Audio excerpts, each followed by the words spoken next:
And here's the cinnamon bear.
And now let's take a look at Judy and Jimmy and their friends, the Cinnamon Bear and the Crazy Quilt Dragon. Things seem to be happening left and right. Wesley, the Wailing Whale, swallowed their silver star and finally got it off his chest when Crazy Quilt tickled him and made him cough it up. Samuel the Seal caught it and started to juggle it. Higher and higher he tossed the star, and then, alack, Penelope the Pelican snatched it in midair and off she flew. As Cinnamon Bear would say, this is a pretty kettle of halibuts. Oh, dear. Every time I think about our star, I want to cry. Seems like we just never will get it back. Don't you suppose we ought to just head out into the root beer ocean and keep looking, Cinnamon Bear? I don't think that would be so wise, Judy. Oh, I should say not. Not until I've eaten my 4 barrels of corks. 'Twould be a sad thing for us to get started and then have me get all soaked up with root beer. Oh, ho, ho, ho, ho. What's funny, Crazy Quilt? I was just thinking, maybe we could find us a root beer float. Oh, ho, ho. Oh, this is no time for bum jokes, Crazy. Oh, I thought it rather good myself. It's not. Now, Judy, I don't think it would do any good to head out into the root beer ocean. We haven't the extra slightest notion of which way the pelican was flying. Well, right now I don't care much about anything. I'm so hungry. Ah, food. Now that you mention it, Jimmy, I could trifle with a few dozen lollipops myself. And sure, and I haven't had any cinnamon buns for some time. If I want to keep extra special ferocious, I just must have my cinnamon buns. Suppose we all hop on Crazy Quilt's back and get back to land again. Capital. I'm all dried out now, and it isn't very far. Climb aboard, my friend. Yeah, how about those Incaboos? Can't we go further up the coast a bit and avoid them? Soak my stuffing if I ever want to meet up with them again. None of us would, Cinnamon Bear. I'll head sort of north by east-northerly, and that'll bring us to a shore quite a bit out of their territory. You've no idea how good that sounds to me ears, Crazy Quilt. Come on, let's Sure go. thing. I'll get you ashore before you can say Jack Robinson. Jack Robinson. Oh, that's not fair, Judy. I wasn't ready. You can't swim that fast, Crazy Quilt, and you know it. Maybe so, maybe no. But just hang on tight and see how you like this. Oh, look, he's using his tail for a propeller. Boy, get along, Crazy. Boy, right through the water he's going to like tennis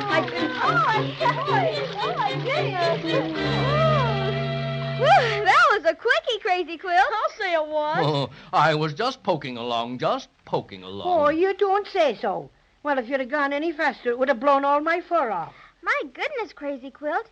This looks awful steep along here. Wait a minute. Who's that over there by that big rock? Why, it's a man. And isn't he funny looking? He hasn't got any sleeves in his coat. And would you look at that hat? It's so big it completely covers his face. And look, Judy. Look at all those white rabbits following him. Willikers.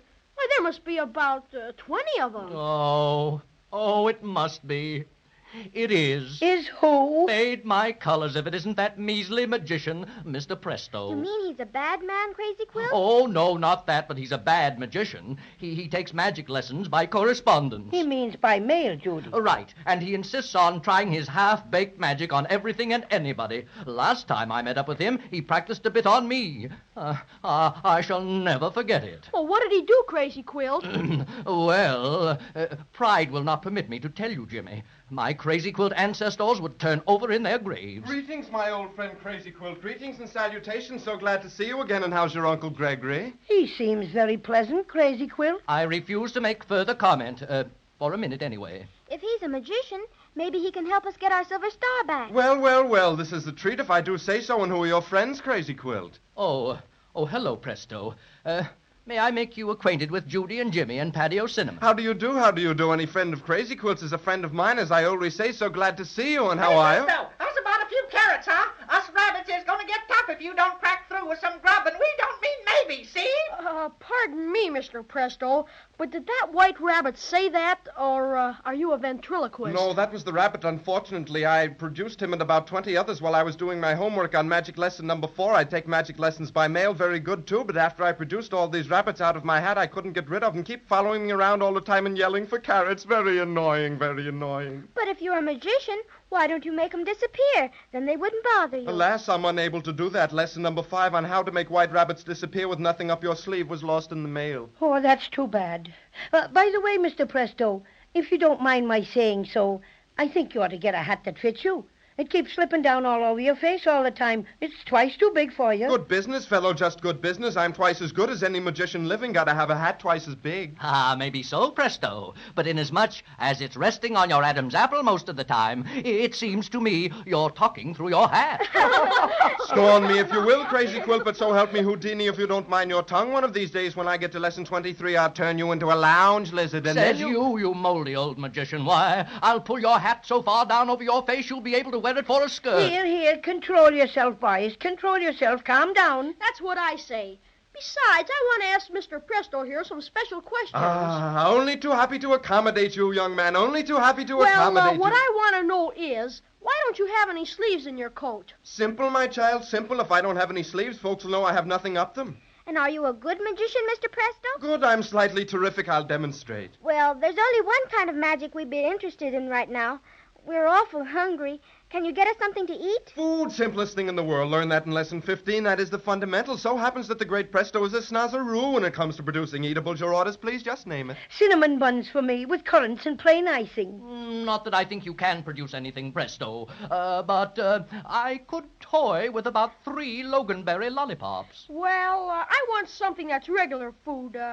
You can make mine a ham and egg sandwich, and you don't have to toast it either. I think I'd like that too, Mr. Presto. All simple stuff. I'll start with the ham and egg sandwiches first. I place my hat on the ground, cover it with my kerchief, a few choice words, hocus pocus, ipso facto, abracadabra, and erasmataz. Remove the handkerchief from the hat and...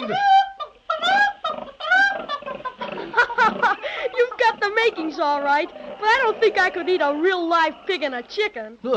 Up to your old stuff, eh, Presto? Am I mortified? So sorry. Million apologies. How about a few card tricks? I'm afraid you're a frost, Presto. Now, how about finding lost things? Are you any good at that? Right down my alley. Lesson 17. What have you lost? It's our silver star, Mr. Presto. It belongs on top our Christmas tree, and we just got to get it back. Silver star? Excuse me while I go into a quick trance. Oh, I'm getting it. Oh, it's traveling over water. Oh, a bird has it. A pelican has it. That's more like it. You're all right, Presto. You're all right. If you're so good at knowing where things are, perhaps your magic can bring back Penelope the pelican, back with the silver star. Simplicity itself. In a moment, you'll see her step out of my silk hat. Watch a wave of the wand this time.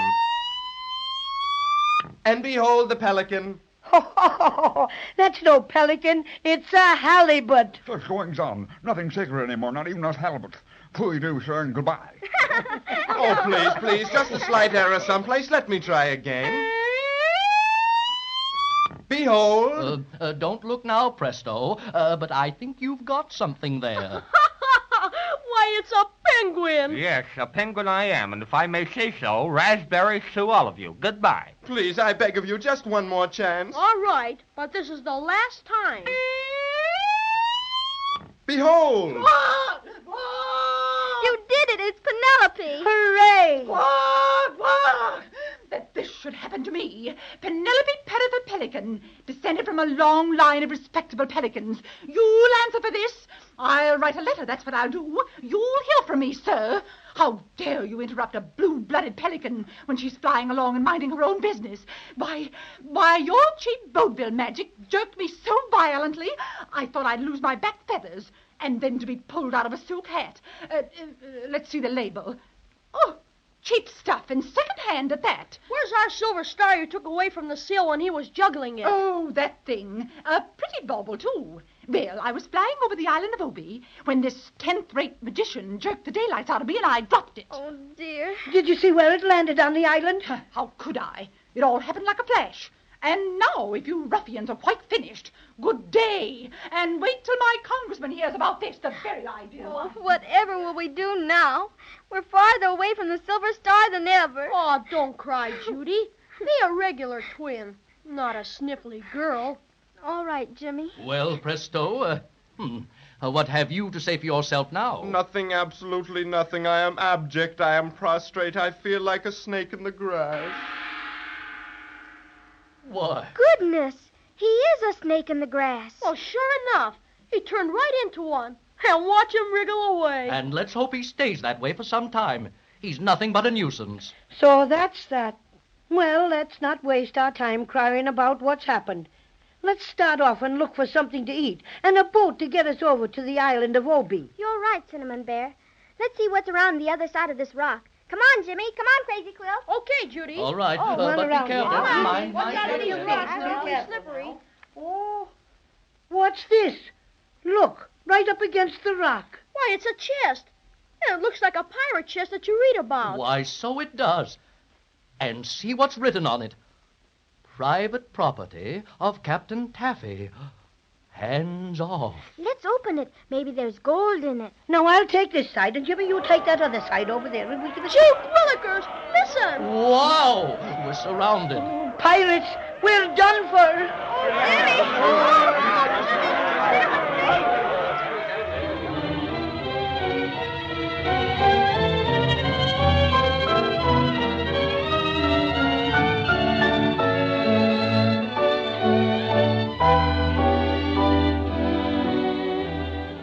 Pirates. That's bad. Yes, indeed. From all I've read and heard about pirates, they're not especially good people to meet up with. Not at all. And next time we'll find out just what's in store for poor Judy and Jimmy and Cinnamon Bear and Crazy Quill.